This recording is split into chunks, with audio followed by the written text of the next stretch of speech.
হানাফির জন্য?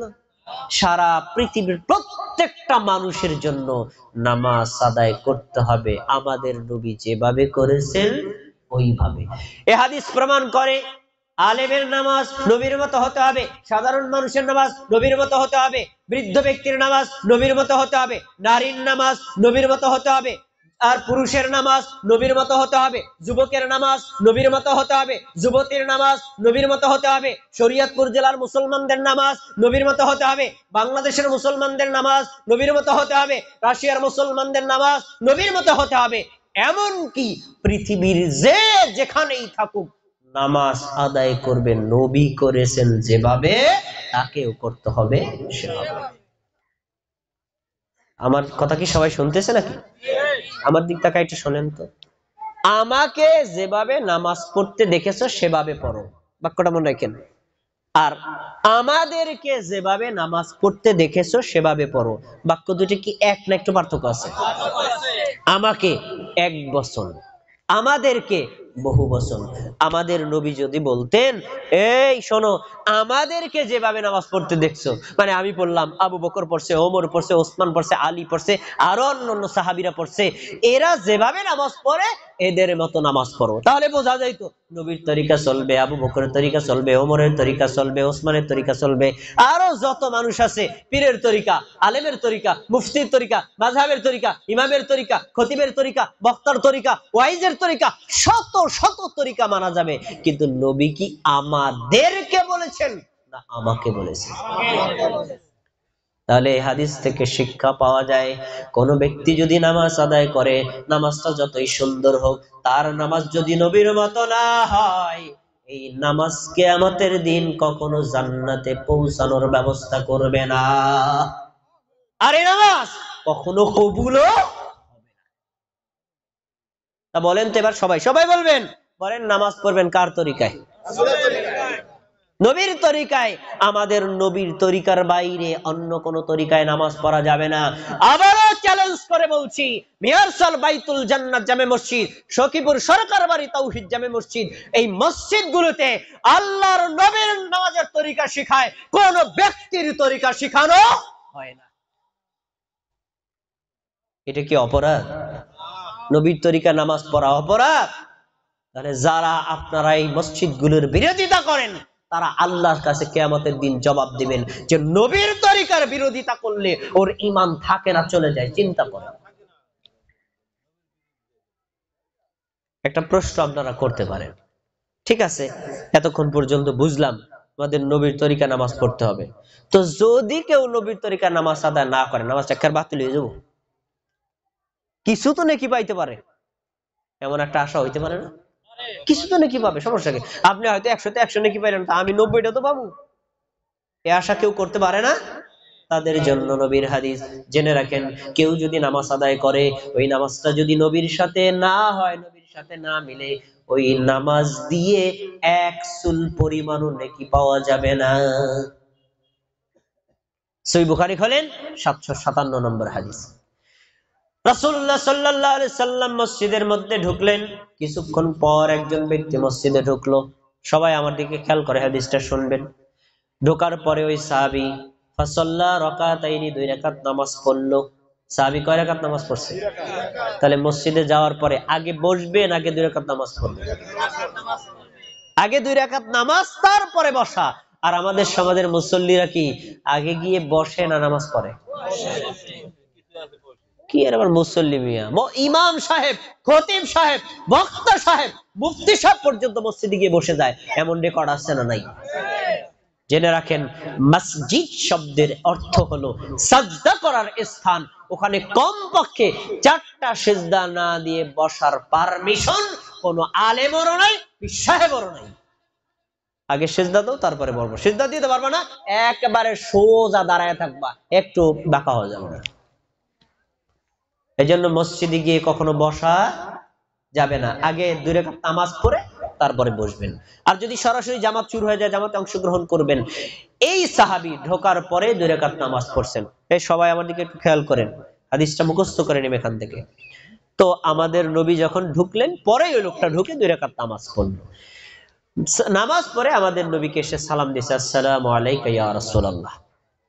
আমাদের নবী সালামের জবাব দিয়ে বলছেন, ইরজি ফাসাল্লি ফাইন্নাকা লাম তুসাল্লি, ফিরে যাও আবার নামাজ পড়ো, তুমি নামাজ পড়ো নাই। সবাই আমার কথা শোনেন, কি বলেছেন? নামাজ পড়ো নাই। আচ্ছা, রোজা, লোকটা চলে গেল, আবার 2 রাকাত নামাজ পড়লো। 2 রাকাত নামাজ পড়ে নবীকে সালাম দিল। নবী বললেন, ইরজি ফাসাল্লি ফাইন্নাকা লাম তুসাল্লি, ফিরে যাও আবার নামাজ পড়ো, তুমি নামাজ পড়ো নাই। কয়বার? এই পিছনের দাদা কয় না, কয়বার? হাদিস মুখস্থ করে নেবেন মিয়া, দরকার আছে। এবার লোকটা আবার চলে গেল, আবার গিয়ে 2 রাকাত নামাজ পড়লো। নামাজ পড়ে আমাদের নবীকে সে সালাম দিল। নবী সালামের জবাব দিয়ে বললেন, ইরজি ফাসাল্লি ফাইন্নাকা লাম তুসাল্লি, ফিরে যাও, তুমি আবার নামাজ পড়ো, তুমি নামাজ পড়ো নাই। এখন নবী যদি কয়, বইয়ে থাকার উপায় আছে? আবারও গেছে, আবারও গিয়ে নামাজ পড়ছে, নামাজ পড়ে আবার আসছে, এসে সালাম দিছে। চতুর্থবার নবী বললেন, আবার গিয়ে নামাজ পড়ো, তুমি নামাজ পড়ো নাই। সবাইকে আমার কথা শোনেন, আমি কিন্তু ওই দাড়ি পাকা দাদাদের জিজ্ঞেস করব, কয়বার আমাদের নবীর সামনে লোকটা নামাজ পড়লো? 4 বার না 3 বার? চতুর্থবার আদেশ করছেন, কিন্তু নামাজ পড়ছে কয়বার? 3 বার। আর 3 বারই আমাদের নবীর বক্তব্য ছিল, ইরজি ফাসাল্লি ফাইন্নাকা লাম তুসাল্লি, ফিরে যাও আবার নামাজ পড়ো, তুমি নামাজ পড়ো নাই। আমাদের নবী কি কথা বলেন নাই? নামাজটা পড়ছো, ভালো হয় নাই, কালকে থেকে ভালো করে পড়ো। নামাজটা পড়ছো, সুন্দর হয় নাই, কালকে থেকে সুন্দর করে পড়ো, এরকম বলেছেন? বলে নাই, একেবারে টোটাল ডিনাই, তোমার নামাজই হয় নাই, নামাজ বাতিল, আবার নামাজ পড়ো। এখন সাহাবী মনে মনে ভাবলেন, আমি আমাদের নবীর সামনে 3 বার নামাজ পড়লাম, এর চেয়ে তো সুন্দর করে পড়তে পারি না, আবার গেল তো আবারও ফেরত পাঠাইবে, দরকার নাই, নবীর সামনে আত্মসমর্পণ করে তার থেকে নামাজটা শিখে নেই। তিনি বললেন, ওয়াল্লাযী বা'আসাকা বিল হক মা উহসিনু গায়রা, হে আল্লাহর নবী, ওই আল্লাহর কসম করে বলছি, যে আল্লাহ আপনাকে সত্য সহ পাঠিয়েছেন, আমি এর চাইতে সুন্দর করে নামাজ পড়তে পারি না। কি কল? ফাআল্লিমনি, আপনি আমাকে নামাজ শিখাইয়া দিন। এরপরে আমাদের নবী তাকে নামাজ শিখাইয়া দিয়েছেন। এই নবী যেই পদ্ধতি শিখাইয়া দিয়েছেন, আমাদের শিখতে আগ্রহ আছে? এই যে পদ্ধতিটা শিক্ষা দিব, আহলে হাদিসের তরিকা না, হানাফির তরিকা না, পীরের তরিকা না, বুজুর্গের তরিকা না, আলেমের তরিকা না, স্বয়ং নবীর তরিকা। আপনি কি নবীর উম্মত না? নবীর উম্মত না? তাহলে এলাকাবাসীদেরকে বলছি, যারা আসেন নাই, আসার দরকার নেই, আপনার ঘরে থাকেন, হাদিস শোনেন। এটা আমার ব্যক্তিগত নামাজ না, নবীর তরিকার নামাজ। নবীকে যদি বিশ্বাস করেন, এই নামাজ আপনার জন্য, এই নামাজ আপনার জন্য। তো দেখেন আমাদের নবী কি শিক্ষা দিলেন, শোনো, ইযা কুনতা ইলাস সালাতি, তুমি যখন নামাজে দাঁড়াবা, প্রথমে ফাকাব্বির বলবা আল্লাহু আকবার। সবাই বলেন কি? নামাজে দাঁড়ালে প্রথম শব্দ কি হবে? আচ্ছা, তাহলে যায় নামাজের দোয়া গেল কোথায়? নাওয়াইতু আন উসাল্লি লিল্লাহি তাআলা গেল কোথায়? আমি এই ইমামের পিছনে 4 রাকাত নামাজ পড়তেছি, গেল কোথায়? আমি ইমাম হয়ে নামাজ পড়তেছি, গেল কোথায়? এগুলো মনে হয় নবী ভুলে গেছেন না? নবী ভুলে গেছেন, নবী ভুলে গেছেন, কিন্তু আমরা জেনে গেছি। তার নবীর চাইতে মোরা এক্সপার্ট, 1 লাইন বেশি বুঝি, নবীর চাইতে আমরা 1 লাইন বেশি বুঝি। 1 লাইন বেশি বলা এটা ইমাম ধ্বংসের লক্ষণ। নবী যা করেছেন আপনি যা করবেন, নবী যা আদেশ করেছেন আপনি তা করবেন, নবী যা করেন নাই কখনো বলাও যাবে না, মানাও যাবে না, প্রচারও করা যাবে না। তাহলে যায় নামাজের দোয়া আপনার হুজুরের বানানো, নবীর নয়। নাওয়াইতু আন উসাল্লিয়া আপনার হুজুরের বানানো, নবীর নয়। এগুলো হলো বানোয়াট কথা, কোরআনেও নাই, হাদিসেও নাই। সহজ ইসলামটাকে জটিল করে ফেলছি জনতার সামনে। কত সুন্দর সিস্টেম, আল্লাহু আকবার, বাস নামাজ শুরু হয়ে গেছে। আর আমাদের দেশের হুজুররা নিয়ত শিখাইতে যাইয়া এক একটা ফোলাহাইনের পিছনে পিঠের উপর 32টা পিডান দেয়, আর 3 মাস পর্যন্ত সময় নষ্ট করে। এমন লোক আসছে না নাই? এই পিডানও গেছে জলে, আর এই সময়ও গেছে জলে। এই আমার চাচারা, তারি বাগা চাচারা, যাদের কবর এক পা কবরে চলে গেছে, শোনেন, মনোযোগ দিয়ে শোনেন। আপনি যদি এই নিয়তগুলো পড়েন তাহলে আপনি ইচ্ছা করে ঝামেলার মধ্যে পড়বেন, আর ছাড়েন আপনার জন্য সহজ। কিভাবে দেখেন, যদি নিয়ত কেউ মুখ দিয়ে পড়ে তাহলে ফরজের জায়গায় ফরজ, ওয়াজিবের জায়গায় ওয়াজিব, সুন্নতের জায়গায় সুন্নাত, মুস্তাহাবের জায়গায় মুস্তাহাব, 2 রাকাতের জায়গায় 2 রাকাত, 3 রাকাতের জায়গায় 3 রাকাত, 4 রাকাতের জায়গায় 4 রাকাত, এরকম পরিবর্তন করা লাগে নাকি লাগে না? জোহর হলে জোহর, আসর হলে আসর, মাগরিব হলে মাগরিব, এইরকম শব্দ পরিবর্তন করে শুদ্ধ করে ব্যাকরণ অনুযায়ী পড়তে পারে কে? একদম দাঁড়ায় বলেন তো আমারে, কে পারবেন বলেন? আরে আপনারা তো পারবেন না, আপনার এলাকার মসজিদের ইমাম সাহেব পারবে না। চ্যালেঞ্জ আমার সামনে যদি একটা নিয়ত পড়তে পারে, পারবে না, পারবে না। তাহলে বোঝা যায় এই জিনিসটা হলো একেবারে একটা জটিল প্রক্রিয়া, আর আল্লাহ দিয়েছেন সহজ ইসলাম। আল্লাহু আকবার, নামাজ শুরু হয়ে গেছে। আরে আমি নামাজ পড়তেছি এশার সময়, তো এখন কি আল্লাহ তাআলা কবুল করবেন ফজরের সময়? আল্লাহর কি আপনি শিখাই দেওয়া লাগবে? আল্লাহ জানে না এখন কোন ওয়াক্ত? আপনি যে ফরজ নামাজে দাঁড়াইছেন, আল্লাহ জানে না? না আল্লাহর মনে করাই দিতেছেন, আল্লাহ তুমি তো খেয়াল করো নাই, একটু শোনো, আমি এখন ফরজ নামাজ পড়তে আছি। তাহলে আরবিতে, বাংলায়, ইংরেজিতে, অন্য কোন ভাষায় নিয়ত মুখ দিয়ে পড়া যাবে না। কি বলবেন? আল্লাহু আকবার। ফরজ নামাজের, সুন্নাত নামাজ, মুয়াজ্জিম নামাজের, নারীদের জন্য, পুরুষের জন্য, আলেমের জন্য, সাধারণ মানুষের জন্য, সবার জন্য একই নীতি। নামাজের প্রথম শব্দ কি? সবাই বলেন, সবাই বলে না, কি হবে? আল্লাহু আকবার বলার আগে কোনো শব্দ উচ্চারণ করা যাবে না। আচ্ছা, তো আল্লাহু আকবার বললাম, আল্লাহু আকবার বলে আপনি হাতটা বেঁধে নেবেন। এখন আল্লাহু আকবার যে বলবেন, এই সবাই এদিক খেয়াল করেন, আল্লাহু আকবার যে বলবেন, আল্লাহু আকবার বলার সময় দুই হাত উত্তোলন করা কি জরুরি না? এখন 2 হাত উত্তোলন করার 2 ধরনের হাদিস আছে। একটা হলো কানের লতি বরাবর, এই যে লতি বরাবর, আর একটা হলো কাঁধ বরাবর। কেউ যদি কানের লতি বরাবর উঠায় হয়ে গেছে, কেউ যদি কান বরাবর উঠায় তাহলে হয়ে গেছে, অথবা কাঁধ বরাবর উঠায় তাও হয়ে গেছে। কিন্তু আমাদের সমাজে কিছু মুসল্লিরা আছে কান ধরিয়া নামাজ পড়ে, এ নাই? এই যে দেখেন আমাদের তাকান, আল্লাহু আকবার। আরে মেয়ে আমনে গো কি কমু, আমি মসজিদের ইমাম সবগো দেখছি এতটা কান ধরিয়া নামাজ পড়ে, আল্লাহু আকবার। হাদিসে আছে হাত কানের লতি বরাবর, হাত কাঁধ বরাবর, কান ধরার জন্য বলা হয় নাই। হাতটা থাকবে কেবলামুখী, এভাবে আল্লাহু আকবার বলে হাত বাঁধবে। আচ্ছা, হাতটা বাম হাতের উপর ডান হাত থাকবে, এটার 2টা পদ্ধতি আছে। এই যে ডান হাতের বাহুর উপর বাম হাত, বাম হাতের বাহুর উপর ডান হাতের বাহু, অথবা ডান হাতটা বাম হাতের কবজির উপর, আপনি যেইভাবে মনে চায় ধরেন, এভাবেও ধরতে পারেন, এভাবেও ধরতে পারেন, সুবিধা যেভাবে ধরলেন। আচ্ছা, ধরার পরে হাতটা বেঁধে নিলাম। এখন হাত বাঁধার পরে কোথায় হাতটা রাখবেন? 2 হাত মিলিয়ে নাভির উপরে রাখা যায়, নাভিতে এবং বুকের মাঝামাঝি রাখা যায়, বুকের উপরে রাখা যায়। তবে এই বুকের উপর রাখাটাই আমাদের নবীর সুন্নাত। এই সুন্নাত নারীদের জন্য, এই সুন্নাত পুরুষদের জন্য। আচ্ছা, আল্লাহু আকবার বলে হাতটা রেখে দিন।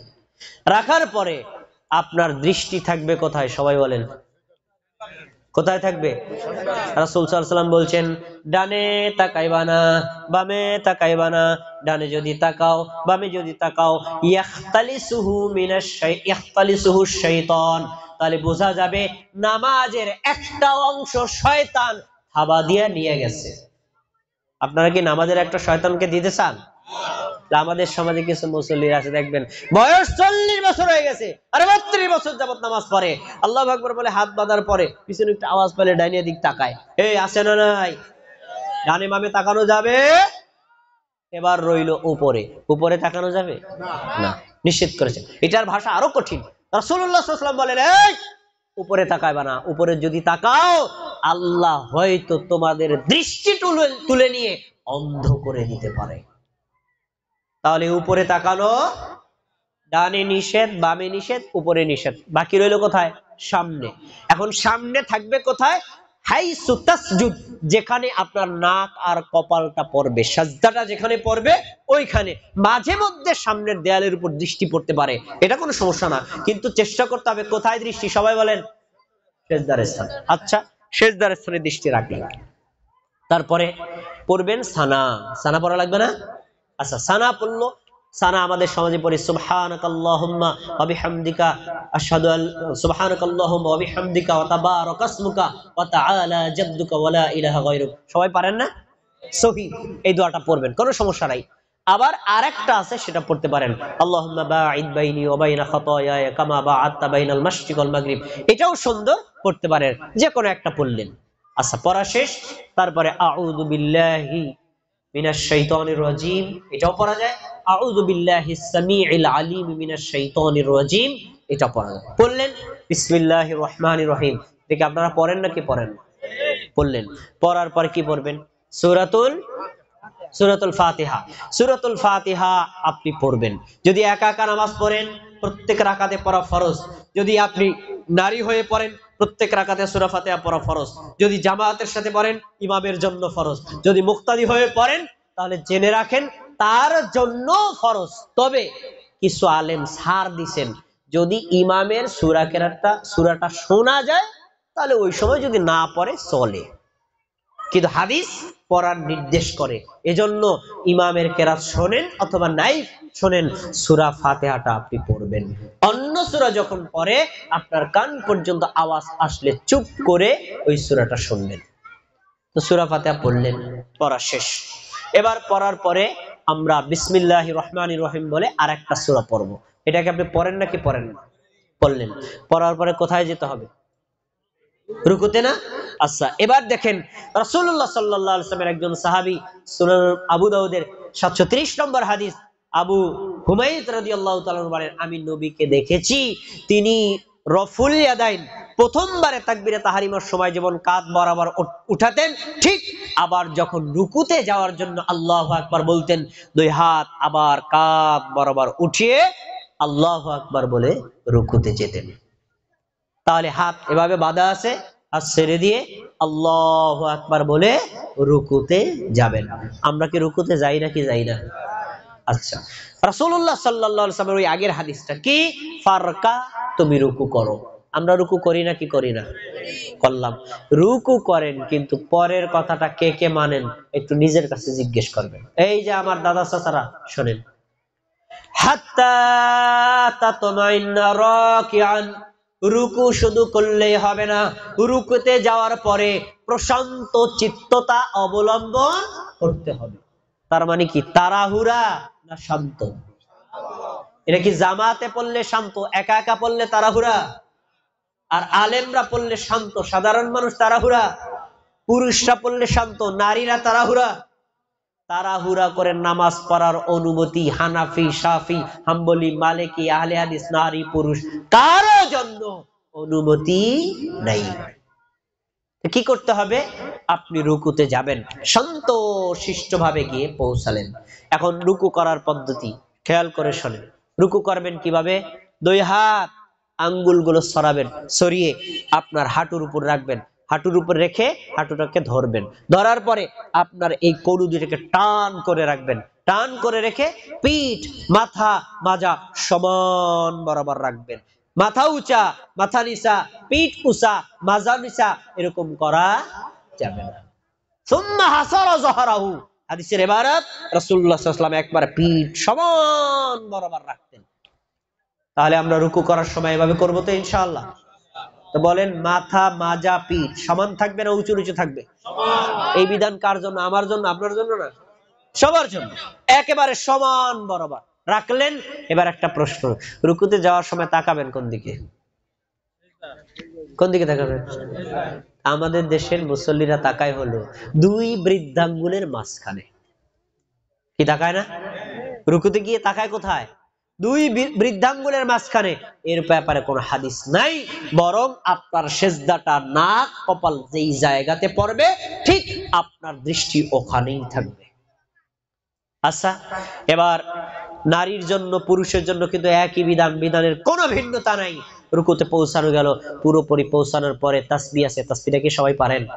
বলেন সুবহানা রাব্বিয়াল আযীম। পারেন না? কয়বার? যদি কেউ বেশি পড়ে কোনো সমস্যা নাই। এই বেশি যেটা, ওটা জোর আর বেজোর যাই হোক, আপনি যতবার ইচ্ছা পড়তে পারেন, কিন্তু কমপক্ষে হবে কয়বার? 3 বার পড়লেন। আর একটা তাসবিহ আছে, রাসূলুল্লাহ সাল্লাল্লাহু আলাইহি ওয়াসাল্লাম বলতেন, সুবহানাকাল্লাহুম্মা রব্বানা ওয়া বিহামদিকা আল্লাহুম্মা গফিরলি। একটা আরেকটা আছে আরো চমৎকার, কত সুন্দর অর্থ দেখেন, আল্লাহুম্মা লাকা রাকাতু ওয়া বিকা আমানতু ওয়া লাকা আসলামতু খাশালাকা সামঈ ওয়া বাসারি ওয়া মুখি ওয়া আযমি ওয়া আসাবি। আল্লাহ, আপনার জন্য রুকু করলাম, আপনার সামনে মাথা নত করলাম, আপনার সামনে আমার মাথা, অস্থিমজ্জা, হাড়, মাংস সব কিছু অবনত হয়ে গেল।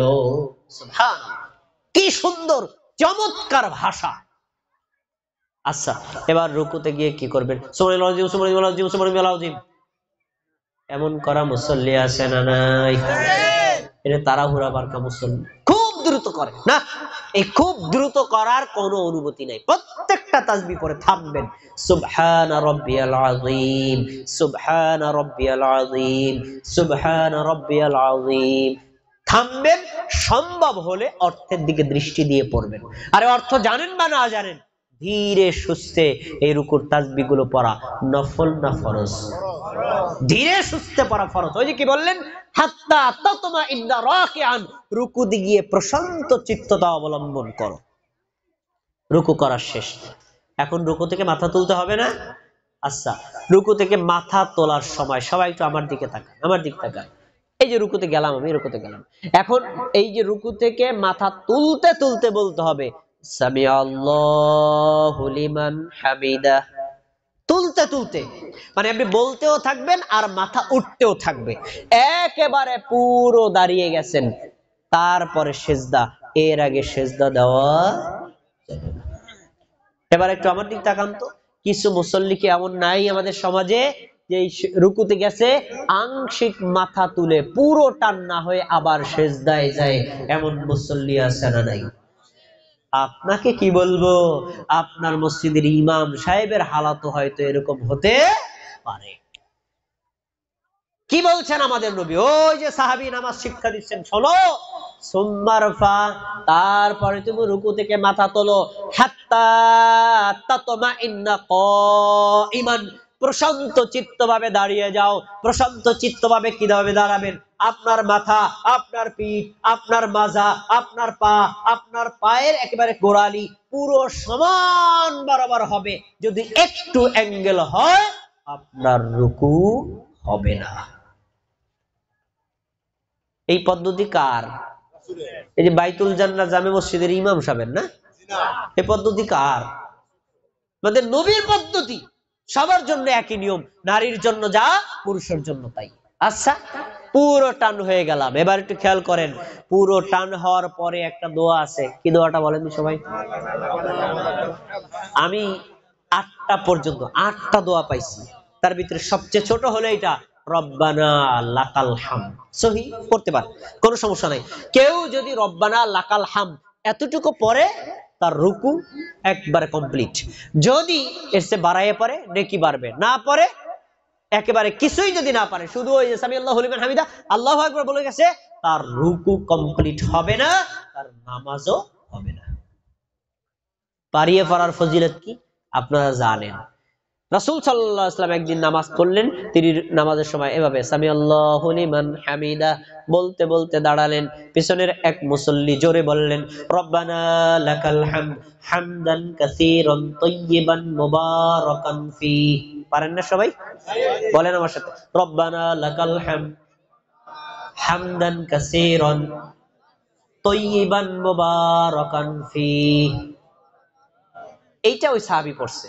এখন নামাজে সালাম ফিরানোর পরে বলছে, এই মানিল মুতাকাল্লিম, এই উচ্চ স্বরের শব্দগুলো কে বলছে? সাহাবী গেছে ভয় পাই, কাম হইছে তো, ভুল একটা হয়েছে, শাস্তি তো পাই, কথা বলতেছেন। আবার বলছে মানিল মুতাকাল্লিম, কে বললে বলো। তখন সাহাবী, ভুল হয়েছে, যা হয় কই দেব, আল্লাহ রাসূল আমি কইছি। রাসূলুল্লাহ সাল্লাল্লাহু আলাইহি ওয়াসাল্লাম বললেন, সাহাবী শোনো, তুমি দেখো না আমি দেখি, আমি দেখলাম আসমানের 30 জন ফেরেশতা প্রতিযোগিতা করতেছে, তোমার এই আমলটার নেকি লিখে আল্লাহর কাছে কে আগে পৌঁছায়া যাবে। লোকটা কি খারাপ করছে না ভালো করছে? একটা পয়েন্ট বলবো, খেয়াল করেন, খেয়াল করেন। ওই যে সাহাবী পিছন থেকে রব্বানা লাকাল হামদ হামদান কাসীরান তাইয়িবান মুবারাকান ফি, আস্তে পড়ছে না জোরে পড়ছে? তো নবীতে কথা বলেন নাই তোমার পড়াটা সুন্দর হয়েছে, তবে জোরে কইলে আমাকে ডিস্টার্ব হয়, আস্তে কইবা। কইছে না? আজকে যদি আপনার মসজিদের একজন মুসল্লি বলে রব্বানা লাকাল হামদান কাসীরান তাইয়িবান মুবারাকান ফি, তাহলে দেখবেন মসজিদের সভাপতি, সেক্রেটারি, ইমাম সাহেব তারে যাইতা ধরবেন, এত জোরে কইলে কা আমাকে নামাজের ডিস্টার্ব হইছে। এমন বলা মুসল্লি আছে না নাই? এই মিয়া, ধর্ম কি তুমি নবীর চাইতে বেশি বোঝো? নবী যদি এটার ব্যাপারে কোনো ব্যাড মন্তব্য না করে, তুমি বাধা দেওয়ার কে? নবী তো প্রশংসা করেছেন, নবীর আমল পছন্দ হয় না? আজকেও এই বিধান, কিয়ামত পর্যন্ত এই বিধান, পেছনের মুসল্লিরা যদি কেউ জোরে বলে রব্বানা লাকাল হামদ হামদান কাসীরান তাইয়িবান মুবারাকান ফিহি, এটা বিশুদ্ধ, চির বিশুদ্ধ, এটাকে নিষেধ করার অনুমতি কারো নাই। আর এত বড় দোয়া পড়বেন, আমিন কইলেই হ্যাগো কলিজায় আগুন ধরিয়ে যায়। এত বড় দোয়া আমিন কইলে কয় আমার নামাজে সূরা কিরাত ভুলে যাই।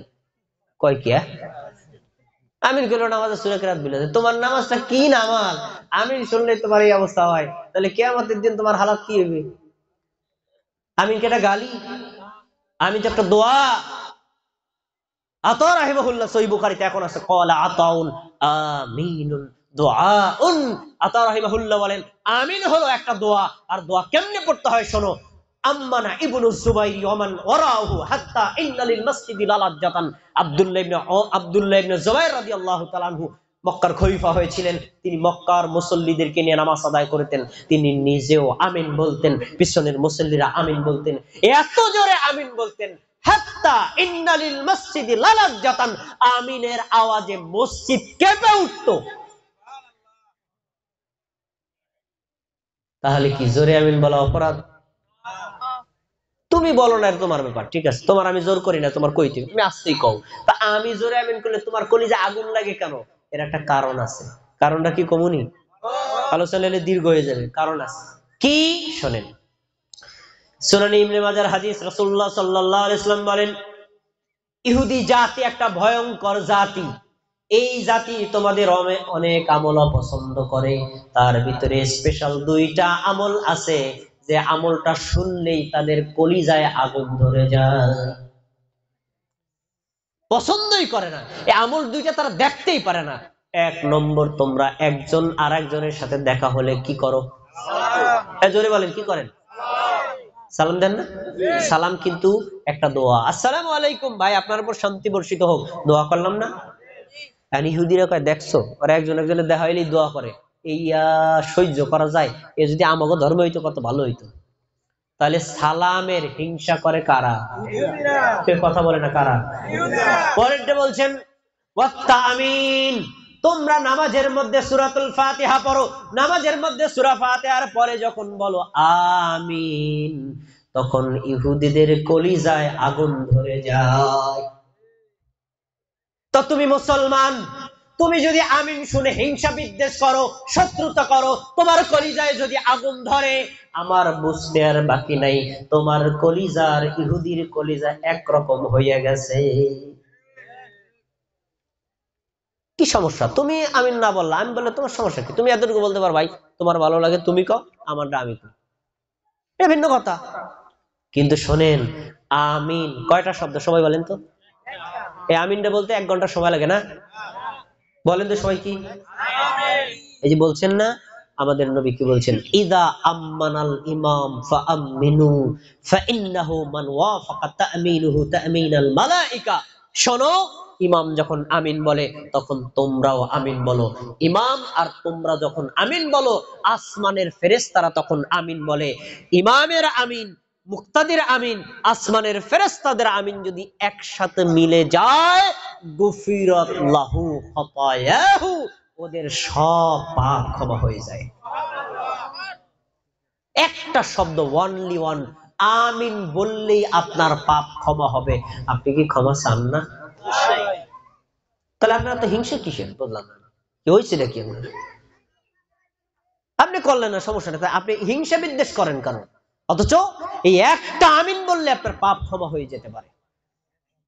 আচ্ছা, এবার শোনেন, সূরা ফাতিহা শেষ করলেন, তারপরে বিসমিল্লাহির রহমানির রহিম, তারপরে অন্য একটা সূরা পড়লেন, পড়ার পরে রুকুতে গেলেন, রুকু শেষ করলেন, রুকু থেকে উঠলেন, ওঠার পরে ওই দোয়াটা বললেন।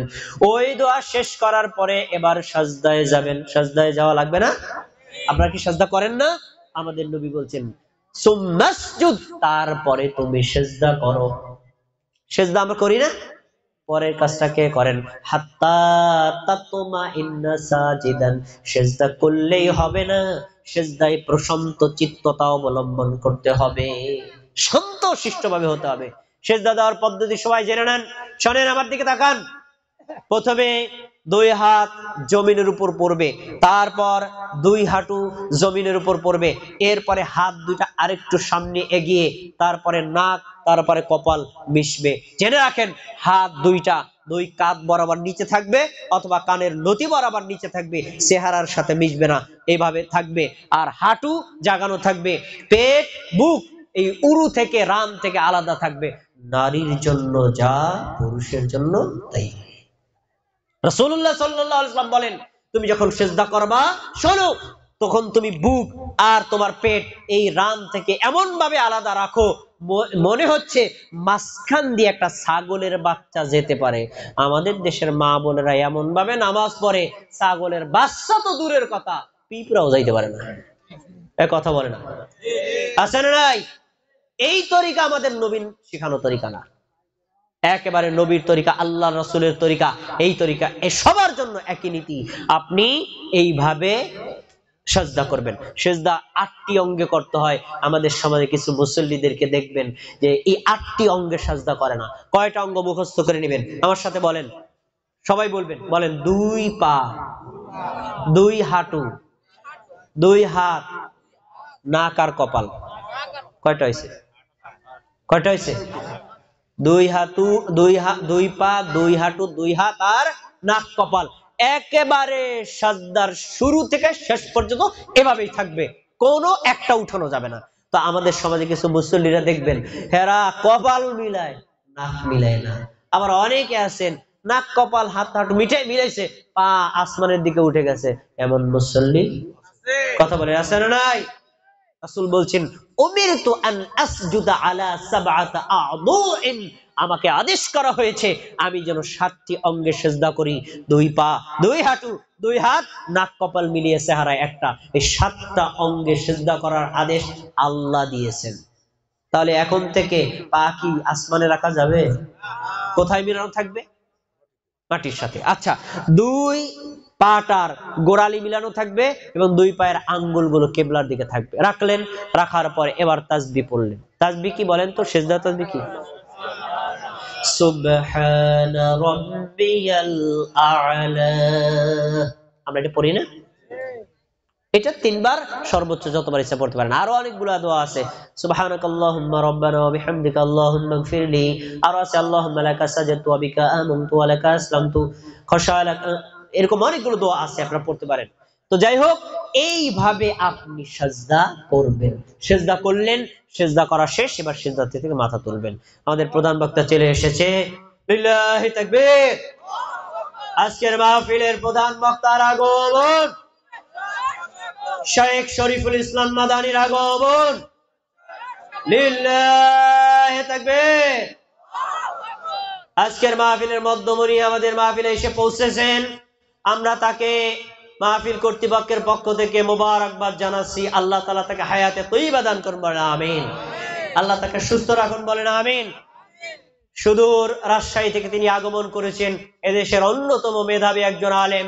রাসূলুল্লাহ সাল্লাল্লাহু আলাইহি সাল্লাম যেই এলাকায় শুয়ে আছেন, মদিনা, সেই মদিনা বিশ্ববিদ্যালয় থেকে তিনি লিসেন্স ডিগ্রি করে এসে বাংলাদেশে এখন আল মারকাজুল ইসলামিয়া সালাফিতে মুহাদ্দিসের দায়িত্ব পালনরত আছেন। এই মুহাদ্দিসের পক্ষ থেকে আমরা কোরআনের এবং হাদিসের আলোচনা শুনবো তো ইনশাআল্লাহ। এখনো পর্যন্ত যে সকল ভাইরা ঘরের মধ্যে আছেন তাদেরকে অনুরোধ করে বলছি, আপনারা মাহফিলের প্যান্ডেলের ভিতরে চলে আসেন। যে সকল মা বোনেরা আসতে পারেন নাই তাদেরকে অনুরোধ করে বলছি, আপনারা মাইকের দিকে কানটা দিয়ে রাখেন। আশা করি ইনশাআল্লাহ আপনার জীবনের জন্য উপকারী কিছু কথা পাবেন, বলেন ইনশাআল্লাহ। শায়েখ এসেছেন, আমার একটা কথা বাড়াবো না। আল্লাহ রাব্বুল আলামিন আমরা যে কথাগুলো শুনেছি আমাদের আমল করার তৌফিক দান করুন। আসসালামু আলাইকুম ওয়া রাহমাতুল্লাহি ওয়া বারাকাতুহু।